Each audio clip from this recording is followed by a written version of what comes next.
Opera Essence, 100% freshly squeezed opera juice, is an opera a colori podcast, giving you everything you need to know to help you enjoy the world's finest operas.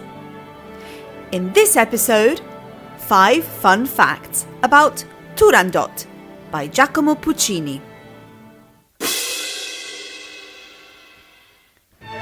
Did you know that Turandot is the last opera written by Giacomo Puccini and was first put on at La Scala, Milan, on the 25th of April 1926, a year and a half after the composer's death?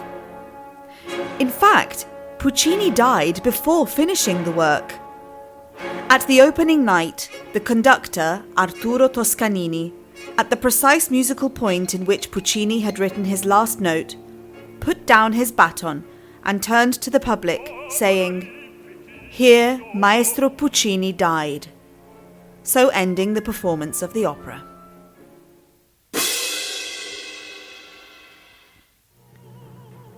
Did you know that the opera was left unfinished until it was completed by one of Puccini's students, Franco Alfano, who composed the ending following the text of the libretto, which had already been approved by Puccini, and using some of his musical ideas.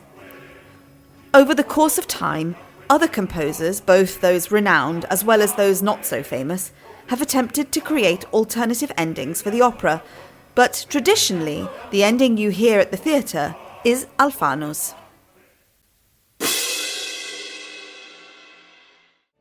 Did you know that the story of Turandot is derived from a fairy tale from the collection of The 1001 Days, not to be confused with the better-known collection of a similar name, 1001 Nights, or Arabian Nights?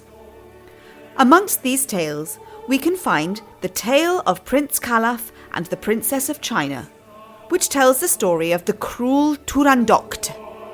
The librettists who wrote the text for the opera, Adami and Simoni, used various revisited versions of the story to create their Turandot, but the origins are found in the fairy tale.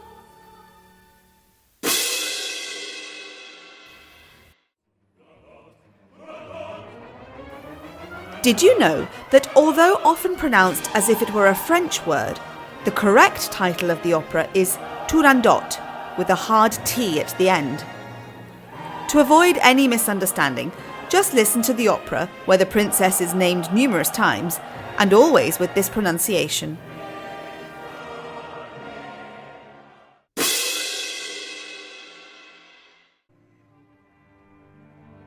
Did you know that the aria Nessun Dorma is amongst the most well-known opera arias from Turandot and has been used in numerous films?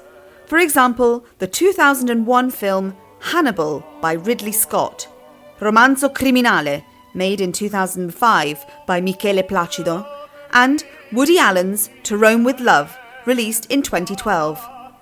And it doesn't stop there. The Italian Red Arrows Flying Squadron, Le Frecce Tricolore, used this piece during their magnificent displays. In 1990, the version sung by Luciano Pavarotti became the soundtrack for the live football matches of the World Cup. And in 2006, this aria was performed by Pavarotti himself, his last performance, at the opening ceremony of the Winter Olympics in Turin. Have you listened to our podcast with the synopsis of this opera? We hope that these 5 fun facts have sparked your interest. If you have other questions to ask us, why not send us a message via Instagram at Opera a Colori. We look forward to hearing from you soon. And now, the house lights are dimmed. It's time to enjoy the show. Opera Essence, 100% freshly squeezed opera juice, is an Opera a Colori production. This episode was written by Selena Bellomi, produced by Ivo Rizzi, and presented by Felicity Murphy. Follow us on our social media pages at Opera a Colori.